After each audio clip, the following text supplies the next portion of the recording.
ايه الحلاوه دي؟ ايه الشياكه دي؟ ايه الاناقه دي؟ وكده يا معلم معاك ابل واتش الترا ب 1000 جنيه بس. عمنا صحصح معانا يا جدعان. النهارده فيديو رايق طحن، جايب لكم معايا النهارده ابل واتش الترا ب 40 دولار بس.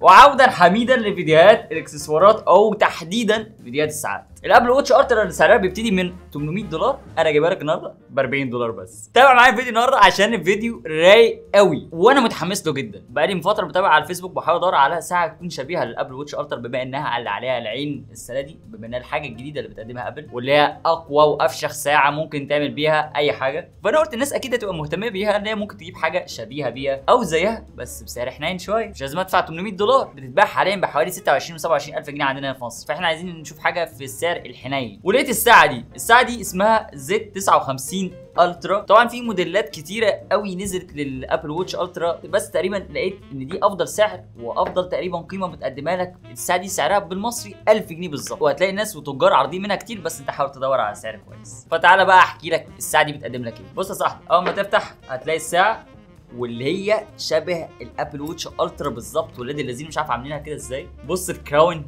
بص الزرار، بص من الجنب التاني عاملين نفس حتى السمك بتاع الساعه. والسماعه هنا وعندك من الجنب التاني مايك وتقدر تعمل منها مكالمات، وهسمعك صوتها كمان شويه عشان صوتها تحفه. وبيجي معاها قاعده شحن الوايرلس وشكرا. بس انت لو عايز تاخد الموضوع لنيكست ليفل وتخلي شكلها زي الابل واتش بالظبط، وهي عامه في منها لون تاني باللون البرتقاني او استراب برتقاني، فانا رحت جبت استراب برتقاني عشان ده كان اللون المتاح قدامي اسود. جبت استراب برتقاني 30 40 جنيه وهركبه عليها، هتبقى زي الابل واتش بالظبط. ايه الحلاوه دي؟ ايه الشياكه دي؟ ايه الاناقه دي؟ وكده يا معلم معاك ابل واتش الترا ب 1000 جنيه بس. شكلها حلو قوي، والساعه ليها وزن، الماتيريال بتاعتها عاملينها نظيفه فشخ على 1000 جنيه بصراحه. حتى حاطين السيم او الباك جراوند بتاع الساعه الاصليه، تقدر تغير السيمز دي من هنا، تفضل تلف في الكراون، والكراون اصلا ليه تكه كده وبيعمل صوت. بصراحه الماتيريال تحفه. طبعا هنا الساعه اضاءتها حلوه فشخ، تقدر تعلي الاضاءه من هنا.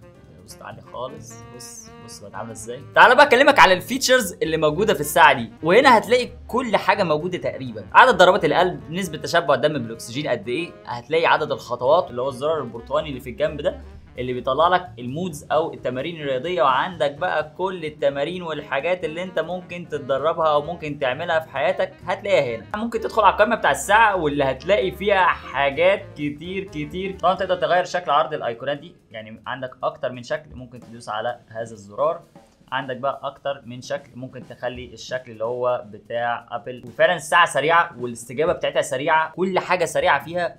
يعني فعلا مصدوم منها بصراحه اللي هي ب 1000 جنيه وبتعمل كل ده. عندك كمان آلة حاسبه ممكن تستخدمها. طبعا تقدر تشوف النوتيفيكيشن بتاع الواتساب، اي نوتيفيكيشن جايه لك من اي حاجه، وبتدعم اللغه العربيه للسيستم، وبتدعم اللغه العربيه بشكل كويس جدا حتى لو نوتيفيكيشن او اي اشعار جاي لك من اي تطبيق. كمان عندك بقى الدايلر اللي انت تقدر تتصل منه. انا لو دلوقتي اول ما اربطها على الموبايل اقدر اتصل منها واعمل مكالمات منها، وهسمعكوا الصوت بتاعها دلوقتي، وهسمعكوا تجربه المايك. عشان تربطها على الموبايل تقدر تربطها على الايفون زي ما انا جربت من شويه، وتقدر تربطها على الاندرويد. كل اللي عليك انك هتدخل تفتح الساعه، هتفتح الاعدادات دي، وهتنزل تحت عند كونكت او الاتصال او التوصيل، انا مش عارف بالعربي هتكون موجوده ايه. اول ما تدوس عليها هيطلع لك QR كود، هتعمل له سكان بالكاميرا بتاعت الموبايل.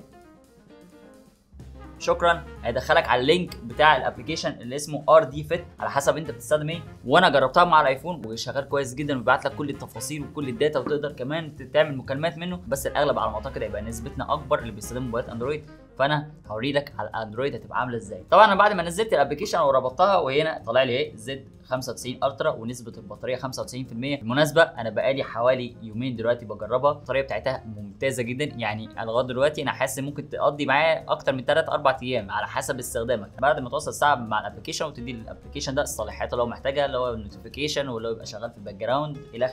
عندك هنا النوتيفيكيشن تقدر تتحكم في كل الابلكيشن اللي ممكن يجي لها منها اشعار. اي ابلكيشن مش عايز يجي لك منها اشعار تقفله على طول. وعندك اهم حاجه تحت اللي هو الابديت فيرموير، تشوف لو في ابديت جاي لك. وانا اول ما فتحت الساعه كان جاي لي ابديت، فانا نزلته وحملته. كل الحاجات بقى الفيتشرز الثانيه اللي ممكن تلاقيها في اي ساعه عاديه، زي مثلا تيك فوتو. لو انت رابط الموبايل مع الساعه تقدر من خلال الساعه تخلي الموبايل يلقط صوره او يبتدي تسجيل فيديو. تقدر تظبط الارم من خلال الابلكيشن ان الساعه ترن في ايدك او تديك تنبيه مثلا عايز تفتكر كمان شويه عايز تعمل حاجه معينه، تقدر تعمل كده. كمان لو انت رابطها باندرويد هتلاقي المساعد الصوتي اللي هو بتاع جوجل اسيستنت. لو انت رابطها بايفون هتلاقي المساعد الصوتي اللي هو سيري، اول ما تنادي عليها او تعمل اختصار ان انت دبل تاب. بص زي ما عملت هنا بيقول لك كليك تو ويك اب ذا فويس اسيستنت. بص اول ما دوست طلع لي هنا الفويس اسيستنت بتاع جوجل.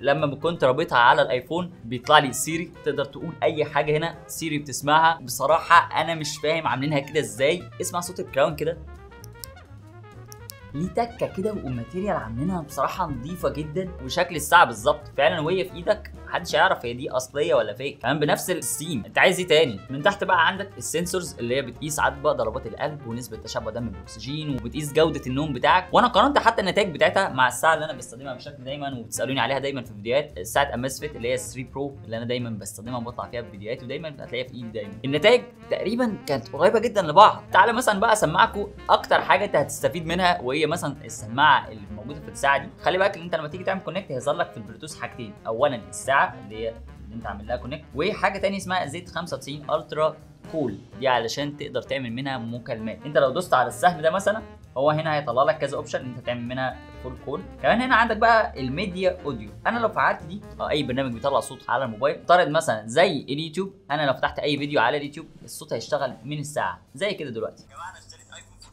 ماكس زي ما بقول لك كده كالعاده زي كل سنه قبل تنزل موبايل جديد ب 1400 دولار و1500 دولار. صوتها محترم قوي، حتى كمان السماعه ما بتزنش وانا معليها على الاخر مثلا ولا حاجه، والجو الرخيص ده. تعالى بقى ندخل على تجربه المكالمات. الصوت اللي انت سامعه دلوقتي هو صوت سماعه بتاع الساعه، حاول تسمعه وركز فيه. ممكن يكون المايك مش مطلع صوت زي ما هو، بس هو على ارض الواقع انت تبقى سامعه كويس عالي مش واطي. وحاليا بقى هنسمع تجربه المايك. حاليا ده بقى صوت المايك بتاع الساعه، مش عارف هيبقى باين في المايك ولا لا، او هيبقى باين لكم في التسجيل ولا لا، بس هو صوتي ممكن يكون بتسمعه بيتكرر شويه، مش عارف هيبقى باين قدامكم في التسجيل ولا لا، بس انا هكلمكم في الموضوع ده دلوقتي. طيب بالنسبه للمكالمات انا هديها كتقييم توتال هنقول ايه 6 ل 7 من 10. انت سامع الشخص بيكلمك حلو جدا تمام، بس المشكله بقى في ايه بقى؟ في مشكله صغيره، ان الشخص اللي بيكلمك سامع صوتك وكل حاجه تمام، ولكن بيسمع تكرار او تردد لصوته هو. هنا مش قادرين يظبطوا قوي حته ان المايك يفصل الصوت بتاع السبيكر بتاع السماعه. صوت السبيكر بيطلع يدخل في المايك، فالشخص اللي بيكلمك بيسمع تردد او تكرار صوته تاني. يعني بصراحه ده عيبها الوحيد. لو عارف لو يظبطوا الموضوع ده او يظبطوه بسوفت وير ابديت كده يعني هيبقى جامد فشخ. انا كبيتر انا مش من ذوي الناس اللي بتمشي تتكلم في الساعه. انا اخري اللي انا ممكن ابقى حابب ان انا ارد او اقفل على المكالمه من الساعه، لكن انا دايما بستخدم السماعه بتاعتي او الموبايل انا بتكلم فيه دايركت على طول. ده بالنسبه لي انا. انت لو جايبها عشان تعتمد عليها بشكل كامل للمكالمات ما انصحكش انك تعمل كده. انت ممكن تعمل بقى حركه صايعه، انت ممكن عادي تكونكت السماعه بتاعتك على الموبايل، وعادي الساعه دي برضه تبقى كونكتد، بس هتفصل عنها ان انت تتكلم فيها، بس هتقدر تفتح على المكالمه وتقدر تكنسل على المكالمه من هنا وترد من السماعه بتاعتك اللي انت لابسها عادي جدا. وده اللي انا كنت بعمله. الملخص الساعه دي تشتريها؟ لا اشتريها، تستاهل. الماتيريال نظيفه وشكلها نظيف وشكلها حلو، شكلها شيك، فيها كل السنسورات اللي انت محتاجها، فيها كل الفيتشرز اللي انت محتاجها، ويكفي ان انت تبقى ترندي ومش لابس اي ساعه وخلاص واخد تقليد الالترا. انت يا ابني في حته ثانيه. الساعه دي انا هخليها معايا فتره واشوف يمكن يبعت لها تحديث او يبعت لها ابديت او يبعت لها حاجه او حاجه تجد. هشوف وهتابع معاكم دايما الموضوع ده بشكل دايم سواء على الفيسبوك او الانستجرام، فتاكد ان انت تتابعني هناك. لو عجبك الفيديو ما تنساش تخبط لايك للفيديو، اكتب لي تحت الفيديو في الكومنتات ان انت بتحب تجربه الساعات السمارت او تحديدا الهاي كوبي، وقول لي لو في ساعه ثانيه او موديل ثاني حابب نجربه من الموديل اللي هو نازلين او بيقلدوا الابل واتش الترا. اكتب لي اسمه تحت الفيديو في الكومنتات وهطلع اعمل لكم تجربه كامله واقول لكم كل حاجه في الساعه علشان تعرف تجربتها قبل ما تشتري. ما تنساش تخبط لايك للفيديو وتشترك في القناه عشان تشوف الفيديوهات الجايه. اشوفك على خير الفيديو اللي جاي. سلام.